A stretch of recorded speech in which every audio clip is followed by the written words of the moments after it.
akhir zaman bakal aya 10 tanda kiamat. Hiji dajjal, 2 dabah, 3 khasapun bil masyriq, gempa di wetan, khasapun bil maghrib, gempa di kulon, khasapun bi jaziratin, di jaziratil Arab. Ini jelas pak gempa di berbagai benua, benua Asia, benua Eropa, benua Afrika, benua itu Amerika, gempa di mana-mana bakal terjadi. Eta tanda geus tereh deukeut ka kiamat. Ditambah deui jeung dukon aya haseup unggal negara engke bakalna. Ngan haseup tersebut kan puang gede-gede nama engke di Timur Tengah. Bakal aya haseup kadeuleu ku kabehan geus teu bisa ditahan tama haseup. Unggal negara ge aya haseup, ngan haseup eta mah pohara dukon eta mah. Datang ke poek sadunia poek ku haseup eta. Ieu tanda geus tereh datang ka kiamat. Tambah deui nomor ka-7 tulu'us samsi min magribiha. Muncul panon poe ti kulon. Tambah deui Ya'juj wa Ma'juj ke-8. Ke-9 turun Kangjeng Nabi Isa alaihis. Nomor ka-10 bakal aya narun takhruju min adan. Tasukun nas ilal mahsyar. Sono ieu mah bakal ti adan. Wah, luar biasa. Kuari mah kakarake seuneu fon doang. Fon teh naon kira hartina? Tuh, siapanya hobae kan? Ya osok neuleu meureun. Fon. Ieu dibawa ti negara ka negara terus aya nu nasional aya nu internasional diiring ku kabehan. Wah, dipuji-puji. Eta teh buatan Yahudi jeung Nasrani. Ngalambangkeun bahwa seuneu teh sesembahanna baheulana. Nu kuari diagung-agung dunia nyaho kabeh. Engke mah bakal aya seuneu sadunya kadeuleu ku abehan lain diiring-iring. Bahkan ieu mah bakalna seuneu teh ngiringkeun jelema ka mana bae ditutur-tutur geus geus. Dibalikeun ku Gusti Allah. Masya Allah kan. Nah, iya. Bakal terjadilah seperti yang tadi dijelaskan. Demandak Imam Tabrani nyaritakeun di sanadihi an Nabi Zar gol Nabi sallallahu alaihi wasallam.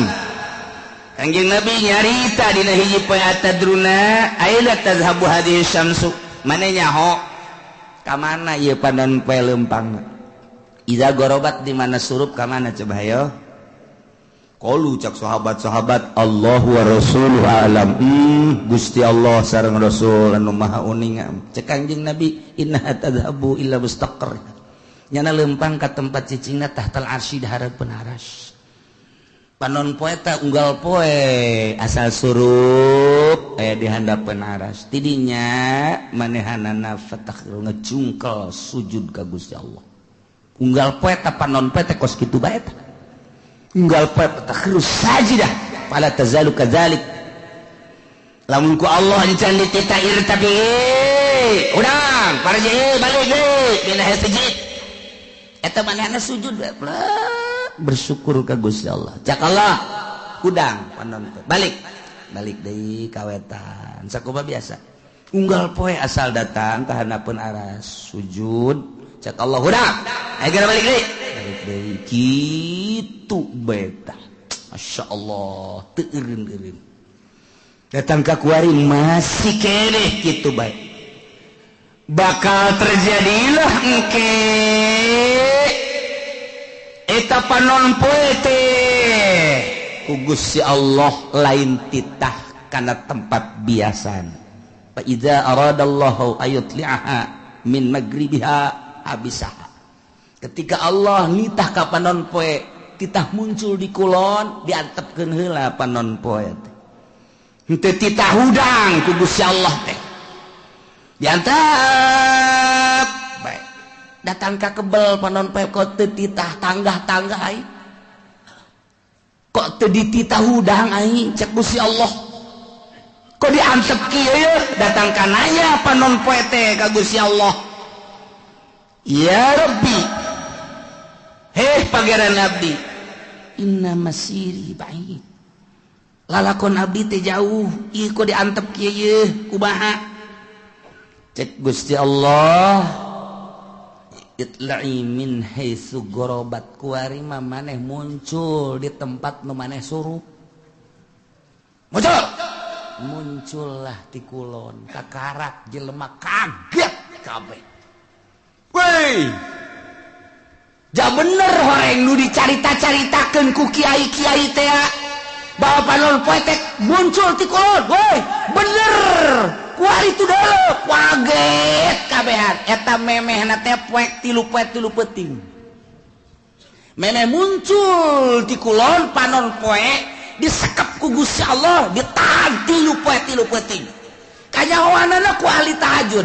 Nu tahajud Allahu Akbar, nu biasa 10 rakaat jam sekian. Tambah deui ke diakhiri ku witir, nya namun maca Quran, maca sholawat biasana jam 3:30. Terus subuh ramang ramang. Ieu mah jemaat terus bae. Tapi begitu mata salat subuh poek keneh bae. Poek keneh kok poek bae terus. Jam geus menunjukkan jam 12. Terus poek keneh bae. Ahli tahajud geus carang hari tangan aya keneh. Cik ahli tahajud ieu mah aing kudu ulah eureun-eureun terus ibadah ka Gusti Allah lantaran ieu mah poek lain sambangan salat dengan Allahu Akbar. Allahu Akbar. Geus dua peuting yakin ieu muncul panon poe di kulon Allahu Akbar terus bae nama salat Allahu Akbar teu bisa ditanya ku sieun-sieunna. Bener baik katilu poe kakarak teret di kulon nyana ngadoa fakbidni ya Allah abdi mah paehan bae Gusti ret dipaehan ahli Allah mah kabeh geus teh mah disimpen ku Gusti Allah. Nah ieu salah sahiji tanda kiamat adalah muncul panon poe di kulon Allah karim. Anu sebenarnya lamun diruntuikeun mah mimiti dajjal heula. Kuari diunggal negara ribut moal eureun-eureun. Irak terus-terusan, Yaman bakal, Iran kitu keneh jadi ancaman Yahudi. Kemudian atuh kitu Suriah geus teu eureun-eureun, Turki kitu keneh. Diurang ge kuari bintik-bintik geus aya lain lalagaan lantaran ieu henteu berkesinambungan rakyat jeung pejabat sebab geus nyahoan bahwa negara urang dikendalikeun ku Amerika rakyat anu paham mah ieu teh naonan kieu yeunlah berbagai organisasi baik organisasi Islam maupun organisasi non Muslim dan lain sebagainya untuk membenahi negara tapi tetap bae negara teh lain embungeun dikendalikeun ku Yahudi kan bintik-bintik peperangan kajian kumaha ge jelema anu geus mantep dina Islamna dianggap teroris diperangan bakalna kajian kumaha ge pokoknya jala biang terorisna terus teureun organisasi Muhammadiyah jeung NU teu nyaman teu harmonis tambah deui ku HTI teu nyaman teu harmonis tambah deui ku Hurut teu nyaman teu harmonis tambah deui ku EPI teu nyaman teu harmonis padahal mah ngomongna mah kabeh demi kemaslahatan umat matak naon atuh nyana duduk bersama benerkeun ta pamarentah tapi kan teu bisa lantaran dikendalikeun ku Emrik. Ma bisa geus kajian kuku mah hage ieu mah. Geus lalakon kos ieu baja kuari ge presidenna teh geus nyaho aya. Teh dipilih ku ahli teh pemilihan geus aya si eta. Kok bisa kos kos itu bae pengendalian mah. Nah, engke kan mulai tah riweuh-riweuh organisasi jeung organisasi. Tos mulai ayeuna ka parlemen. Terus iya ribut lah. Pasti bae ribut engke nyabelah rakyat jeung pemerintah sebab pemerintah dikendalikan ku Yahudi tidak berdiri sendiri rakyat embung dikendalikan ku Yahudi atau ku Amerika timbullah engke bakalna tentara bagi dua polisi bagi dua ribut pasti di negara Irak model kos gitu, Iran model kos gitu, Suriah model kos gitu, nu kuari eukeur bae Mesir, Suriah seperti gitulah. Ieu wayang Amerikana teu disetujuan ieu teh ku rakyat teh hayang nyieun sorangan nu mandiri. Kemudian geus aya di dieu boga lalakon. Ieu Amerika, nyieun jelema ribut lah, rakyat bagi dua, polisi bagi dua, ABRI bagi dua. Mesir model kos gitu. Suriah model kos gitu. Ya, kuari pemilihan di Irak teh lantaran ieu teh buatan Amerika, rakyat embung, bom sing jelebur. Suriah kitu kene. Ieu kami mah hayang ieu isulah ke urang. Kieulah. Sementara isu nu datang ka urang, informasina geus teu murni, sulit. Lantaran Gus Dur lagi seueuh nusok mere informasi murni kuari dikendalikeun ku batur hanya 25% nu datang ka urang informasi teu baber hese nyarita urang ribut nyahona urang mah silih tembak di Suriah silih tembak di Irak engke bakal ka Indonesia seperti itu moal teu ieu bakal jasa bakal jasa matak nu kolot mah geus bae eta mah untung jasa untung kunaon cenah kiai moal perang nya ka berupa teh untung can boga untung bakal henteu bisa henteu ieu kajian kuku mah biasa sebab naon sebab kabehan ge di luhur teh geus teu bisa dibenerkeun baheula teh nyieun negara demokrasi di negara urang masalah geus padahal mah kiai nu nyieunna kan 90% muslim eta mangan 1% teh eta mah Kristen di urang teh bilung ekor hasil perjuangan anak masalah geus demokrasi tetapi untuk keputusan hukum dijieun lah mui atau kuari muin age pandek dirantai kumaha eta teh jang naon jang supaya hukum Islam teh ngeunaheun disteril ku mui geus ditosran lah ku mui urang damai hirup teh ketika aya hukum Islam geus aya perwakilan urang melalui bahsul masail angsongkeun ka mui jadilah engke keputusan mui kan ngeunah kuari muina dikendalikeun ku si itu ya kumaha aju mantap geus we pi perangan teh lain di Suriah lain di Mesir lain di Irak lain di Iran lain di Yaman lain di Turki lain di kitu berbagai negara-negara Islam nu keur diobok-obok di Indonesia kitu keneh atuh engke lamun geus kabeh mah atuh kabeh ka Eropa ka Amerika ka Australia ya perang bakal teh moal turun dajal lamun teu peperangan moal cirina haram sekitarna di lebaran Madinah di lebaran eta teh nyana nyaho atawa henteu ka peruntukanana nu jelas engke bakal jadi untuk penampungan manusia di berbagai negara. Ribut lah geus kacau di unggal negara Irak teu eureun-eureun Iran teu eureun-eureun Suriah Mesir kabeh woi Al-Azhar tinggal Al-Azhar na Indonesia dan lain sebagainya hayang nyalametkeun diri ka markah ka ditu didesak pemerintah Arab engke supaya membuka lebar-lebar bagi lu urban di berbagai negara sebab geus kacau lah luar biasa hese geus teu bisa diredakeun ABRI bagi dua polisi bagi dua berbagai kekuatan bagi dua aduh hantem rakyat nu milu jeung ieu nu milu jeung ribut hayang salamet agama ka Mekah mah diamankeun jeung Madinah sementara kadari itu kajeun ngampar ge di dinya kajeun teuing ngampar di dinya terus mantap kudu dilegaan kurang mah barang dilegaan ingetlah sejarah hadis Kanjeng Nabi wow tereh berarti tah ke dajal lah turun wah kaunggal negaranya nama hiber dajal mah jelema hayang emas cokot batu asal siap percaya aing pangeran di mana negara daerah lu cai aing datang ka dieu tepak doang nya timbul wah cai culcer asal sia mangeranan ka aing pangeran ayo jelema iman geus ipis sementara kiai anu balalager nu balener geus ka Mekah di dieu geus eueuh nu ngelola di unggar nagara kabeh tinggal sumuhun dauh jeung sumuhun dauh boro-boro engke ku dajal kakara kudukun kebul bae ku ari geus sumuhun dauh ku kebul kudukun bae geus sumuhun engke mah komo ku dajal jelema dipaehan hirupan deui pangeran kos gitulah dajal dahsyat jasan nu mantak urang dibere doana ku Gusti Allah benta salamet tina al-masihid dajjal selantaran wah jelema gelo kabeh iman ka dajjal teh pangeran jelema hubu dunia hayang dunia naon bae dicekel jadi dunia hayang emas jadi emas hayang duit jadi duit hayang motor jadi motor ku hari bang ngridit engke mah hayang naon sia mio puh mio datang de sia naon hayang Avanza berem heut Avanza ngajogrog sia hayang naon ieu mah cenah hayang hartop aya tuh di ditu tuh aya los cokot ku sia tuh hartop teu leumpang akina rusak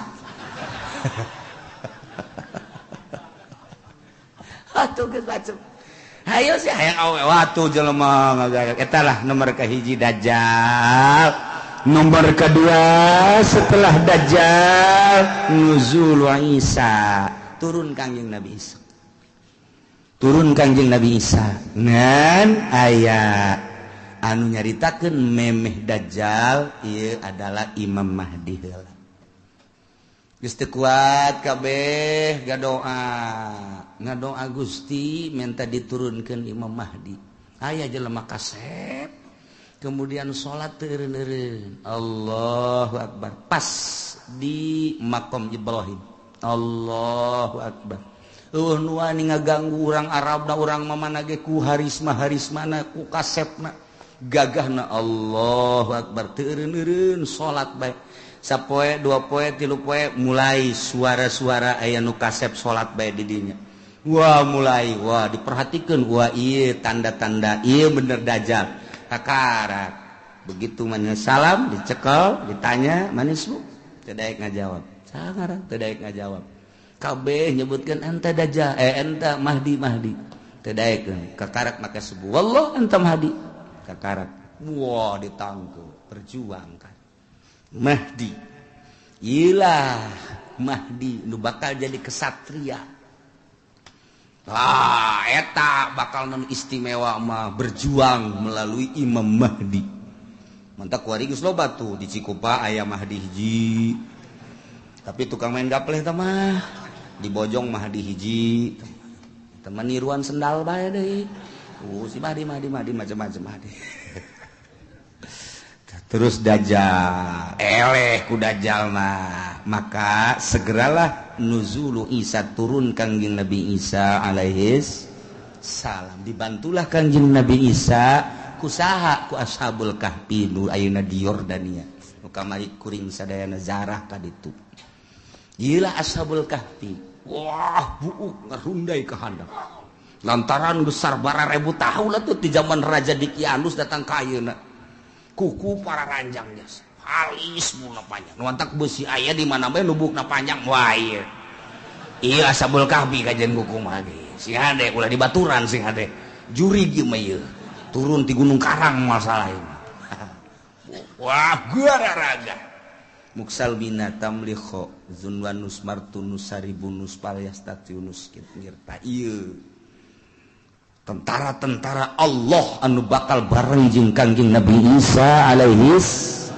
dajjal diudag ku kangjeng Nabi Isa umpat ka mana dia udag terus eleh lah ku kangjeng Nabi Isa kangjeng Nabi Isa dakwah di dunia Masya Allah istimewa jasa terus kangjeng Nabi Isa dakwah saha nu nyaritakeun bahwa kula pangeran batil bohong goblok cak kangjeng Nabi Isa kula mah sakadar utusan Allah mata kurang lamun nyaritakeun kos kitu teh jelas kunaon ku ari pangeranan mantak pada tahun 300 sekian musyawarah konsili disebutna mun baheula konsili mun di urang mah muktamar para penggede begitu muktamar ngejelaskeun ieu teh untuk memutuskan apa Isa itu adalah Tuhan jadi dituhankeunana teh ku uskup-uskup eta teh hasil konsili.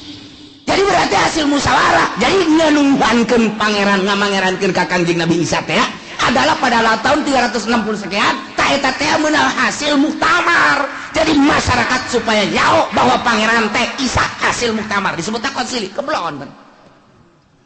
Aya pangeran urang pangerankeun ju. Ayo geus urang pangeran mantap aya sababaraha mutamar anu hadir di dinya henteu milu ngamangerankeun ka Isa dibunuh Pak. Dibunuh harita tetap Isa bayang. Jadilah datang ka kuari Tritunggal. Engke Kangjeng Nabi samarah. Saha nu ngajadikeun aing pangeran? Aing mah rasul.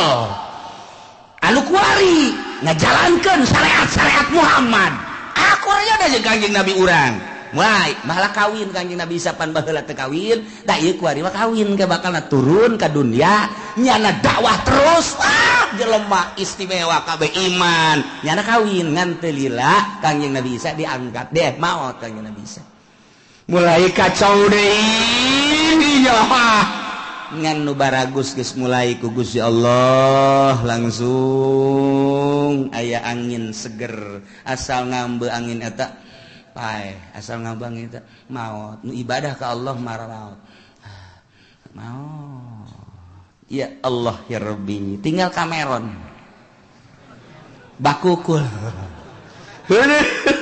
geus luar biasa bakukul deui Belah tidinya turunlah Ya'juj wa Ma'juj. Urang lamun nyarita dina Al-Qur'an aya Ya'juj wa Ma'juj anu dibendung ku kitu Zulkarnain. Urang mun maca surat Kahfi aya. Ke dihareup bakal dongeng Ya'juj wa Ma'juj nu Kangjeng Nabi waktu Kangjeng Nabi tas Isra ningali bendungan imam kitu raja tersebut ieu geus sagede kieu tah. Sedangkan iya dekaluar nggak segede kieu cak Kangjeng Nabi engke bakal gede di akhir zaman bakal kalaluar di badak kalaluar Ya'juj wa Ma'juj terus bae ngadaharan naon nu aya bae manusia di dahar hewan di dahar segala rupa di dahar wah Ya'juj wa Ma'juj mah ieu mah tangkal kayu sok bala di daharan bae ieu binatang anu pohara geus mantak baheula ku Zulkarnain di bendung ge raja sadunya raja Zulkarnain dipuat dina Al-Qur'anul Karim ngan eta bendungan Raja Zulkarnain teh ya nu kuari di laut mana nah ieu ditelusuri ke berbagai ilmuwan dunia seluruh benua Asia, Afrika, Amerika, Eropa, Australia.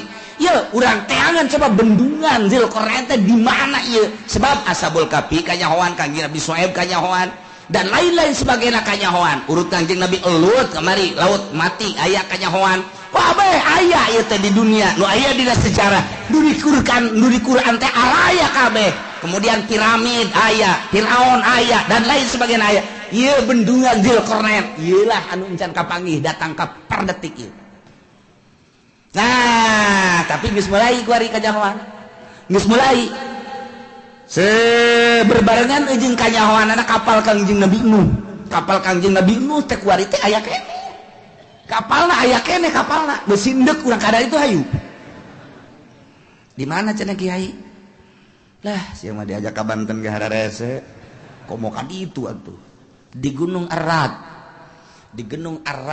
teh di Turki tah eta teh di luhur gunung aya setiap jelema nu kadinya teu kuat paeh jalan luhur melalui udara tetep bae teu kuat didinya geus digambar saat orang didinya aya peninggalan kapal Kangjeng Nabi Nuh alaihi salam judi nah geus kapanggih eta tinggal ieu bendungan Zulkarnain nu di ditunan di bendung ieu Ya'juj wa Ma'juj di mana ieu bahkan ilmuwan kalau Amerika pernah asup ka hiji daerah nya ge kaget kok hewanna kos karari ceulikna lain irungna lain bahasana lain tak eta teh nyada kaget di dinya aya hewan seperti kieu yeuh teu kajawan nya lagi di mana tapi ketika jana perem ngadengela suara azan Allahu akbar Allahu akbar trek aya di daerahna deui berarti eta dibukakeun hijab mata asup Islam eta jelema eta asup Islam loba jasa di Amerika anu menemukan di Inggris, di Belanda, kemudian asup Islam. Loba, ieu mah keur carita hayang mengetahui tentang bendungan Zulkarnain. Geus kapanggih aya sababaraha menemukan buah ieu cuman buah doang. Ketika aya seseorang anu menemukan hewan seperti itu apa ieu Ya'juj wa Ma'juj teh. Maka manehanna ngadenge suara azan. Kemudian bentak geus lain di dinya deui. Tah eta teh negara-negara kos kitu teh loba urang ge. Kuari ge urang nu ka Banten aya nu haju ka dulu istana kerajaan eta berarti diajak ka negara itu kamari aya deh nu liwat ka dinya bae aya kerajaan di daerah dia diketos bae kerajaan ketos raja jurig newo-newo meureun tah jawab ieu da ieu urang kan kuari ieu teh kuari urang teh aya 3 dimensi urang cicing di dieu urang dimensi zahir kuari zahir kadeuleu ieu lamun urang dibukakeun hijab trek dimensi alam jin lamun waliullah dimensi alam hakikat bakal kanyawan hakikat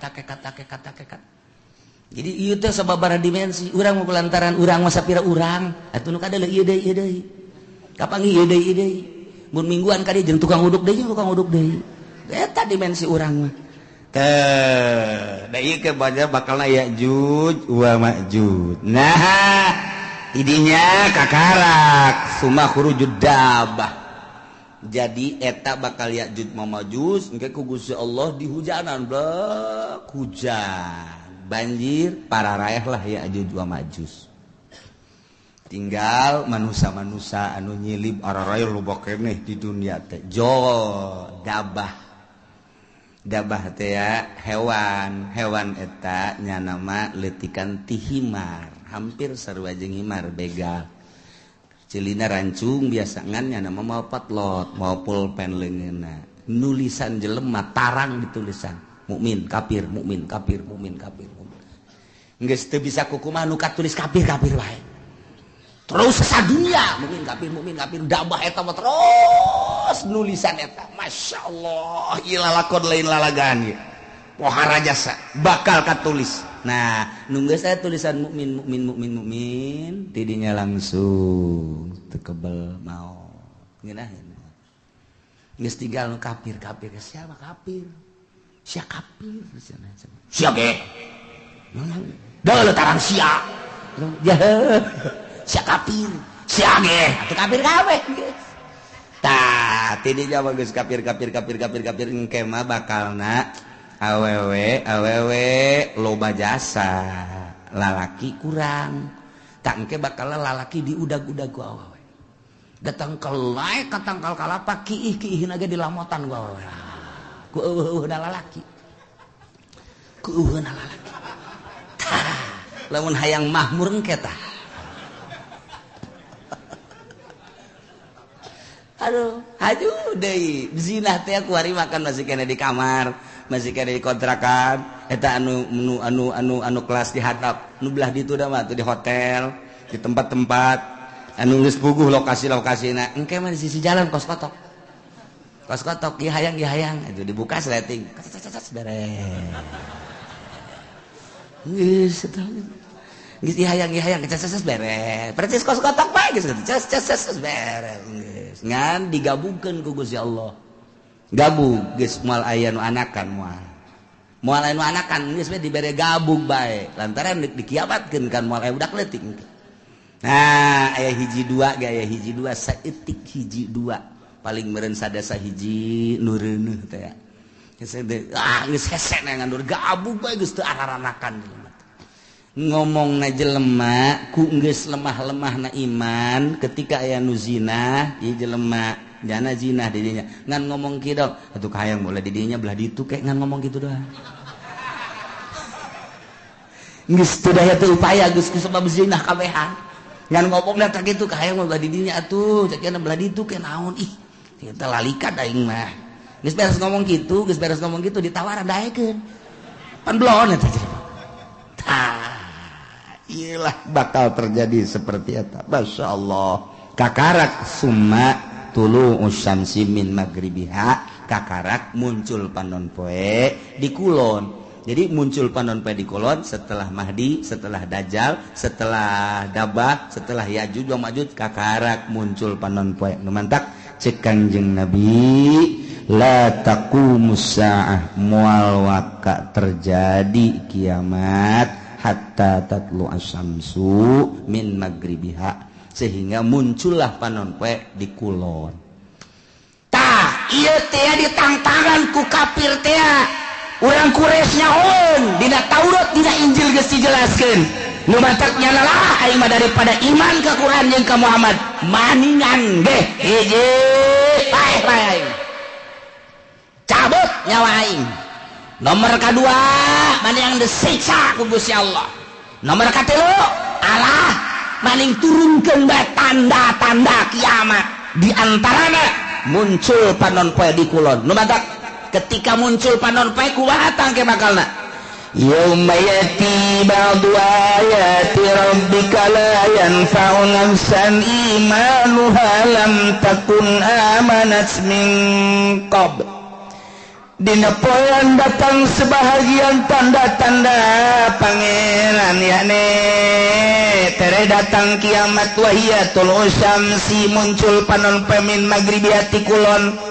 Sakumaha geus dijelaskeun di hadis Bukhari Muslim tah ketika muncul panon poe di kulon teh la yanfa'u nafsan imanuha lam takun amanat min qabl.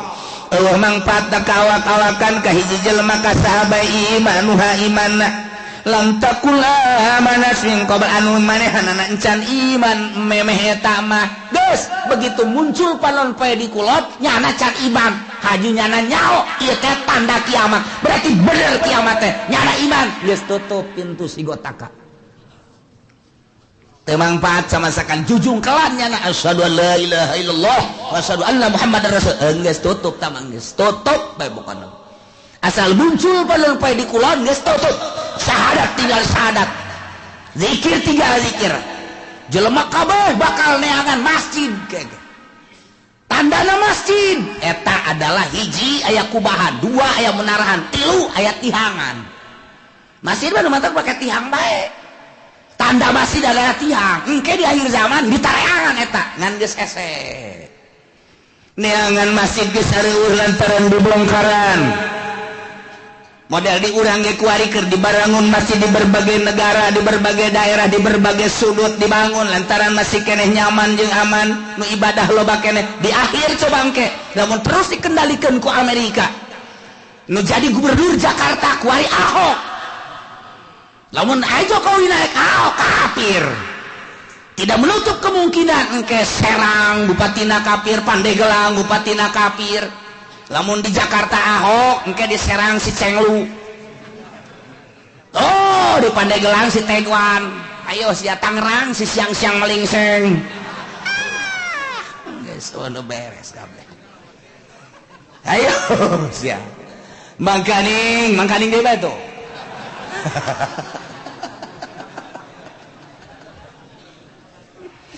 Lipo keur dibangun BSD dan lain sebagainya bang didinya lah aya pusat-pusat kegiatan-kegiatan kafir nu geus kanyahoan bae gapan dinasa baheula teh didinya teh aya senjata nu sakitu lobana deuk nanaonan eta si Haryati Haryati teh saha hah sakarang-aranna boga nasa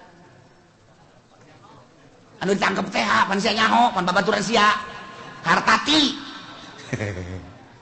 tepat loba senjata didinya ente mah teu nyaho mantak dirahasiakeun ku pemerintah bongkar waduh aya naon ieu sementara di Jakarta kuari gedung kedubes 12 tingkat Amerika jang naon eta lamun lain boga cita-cita nu teu hade hei emang kumaha gitu ieu teh ada kristenisasi anu lain lalagaan sementara pemerintahan urang kuahe kiai nu aya di ditu kuahe na 4 kali da kumaha deui atuh lain teu diperjuangkeun jak geus kiayana ya otomatis lah kafir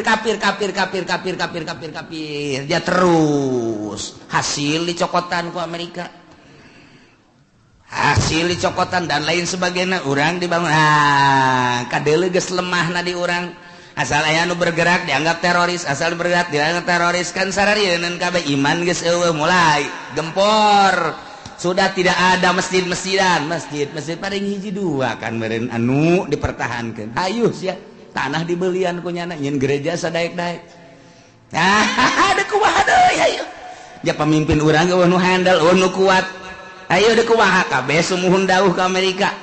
Nah mulailah gedung-gedung dibangun, gereja dibangun, masjid-masjid orang dibangun, kayak dibongkar. Nah ini mah cerita singkat bae, lila kene eta mah urusan kos kitu mah, sebab eta mah melalui masa-masa peperangan dan lain sebagainya, bakal perang, neku bahan bakal jasa. Nah nu mantak kolot urang baheula engke mah bakal perang deui sia ngan urang mah baheula kolot urang nyaritakeun ejeung kulon sakar kulon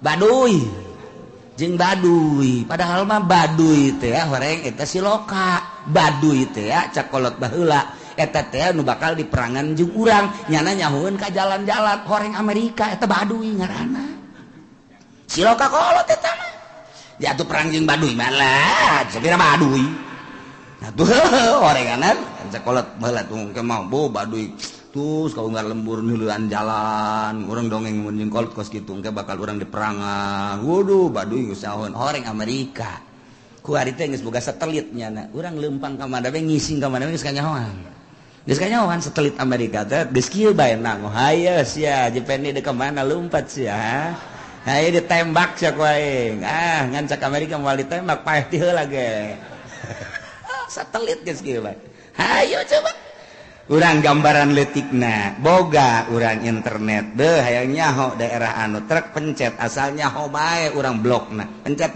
jaheueuh pencet jaheueuh pencet daheueuh salah mencet waduh sempak sial sial salah mencet aya kiai do salah mencet lain sial alhamdulillah kitab anyar cenah ieu mah aduh Masya Allah aya dinya merekna Kiai Haji Google waduh bener Masya Allah di akhir jawan geus rek kumaha coba ya lalakonna nah engke begitu muncul panon poe ti kulon kakara kabeh maca syahadat neangan masjid geus eueuh lantaran ciri masjid teh aya kubahan aya menarahan jeung aya tihangan ku hari masjid geus teu make tihang geus mulai kan ku hari ge masjid teu make tihang masjid mah make tihang minimal 4 ku hari geus teu make tihang geus teu make wah cenah geus eta bahkan aula nu ka situ mah abe fungsina babari cenah main badminton bisa didinya main bola bisa, didinya main takraw bisa, kemudian main gitu tenis meja bisa, dan lain sebagainya bisa. Tak jadi berarti fungsinya geus lain multifungsi deh mah 10 fungsi. Tuh, eta lah. Geus esen yang masjid syahadat tinggal syahadat. Nah, la yanfa'u nafsan imanuha lam takun amanat min qabl. Teu aya paedah.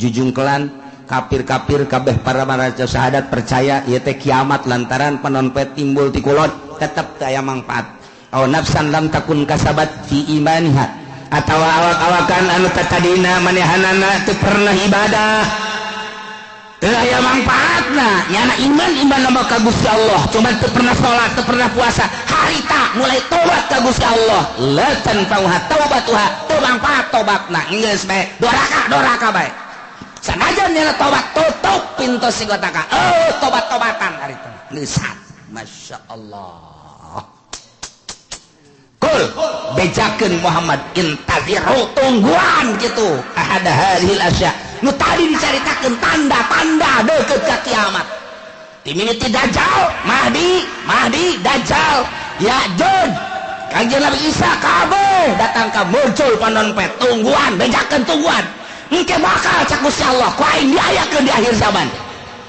bejakeun tuan aya hayang kos kitu teh iman ka anjeun teh iman ka Al-Qur'an tungguan kege bakal inna muntadirun tuan bakal kapanggih kege Masya Allah diawali engke kuloba perjudian permabokan jeung perzinahan engke mah hese neangan parawan nu asli teh hese kabeh mun geus kaundek dikawin teh nyana bebeja geus pernah zina hese geus kabeh waduh luar biasa urang mun nyaritakeun perzinahan ku ari ulah kudu di Amerika di Inggris di Belanda di Perancis di Jerman ulah negara kafir geus jelas di urang ku ari siswa sekolah Bandung Surabaya hese nyaritakeunana di kontrakan jauh ti indung bapak cacak aya di hareupeun indung bapakna nu ditalingakeun si hadasya reuneuh bae komo jauh ti indung bapana iman kurang duit kurang deui jang mayarkeun kontrakan atuh pandang karak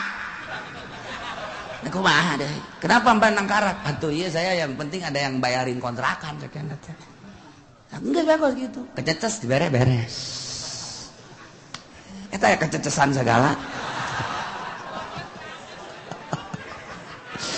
Masya Allah. Nah iyalah caritaan kupar Quraisy nunang tangan ka Kangjeng Nabi teu percaya ka Kangjeng Nabi jeung ka Al-Qur'an endahan manehanana nang tangan hayang paeh lah hayang datang siksa lah hayang tanda-tanda kiamat cak Gusti Allah geus bedakeun Muhammad ka manehanana tungguan ke bakal datang urang kuari geus ditungtung kuari mun ditingali sejarah target akhir zaman geus darareukeut jasa sebab tanda-tanda deukeut ka kiamatna geus aya.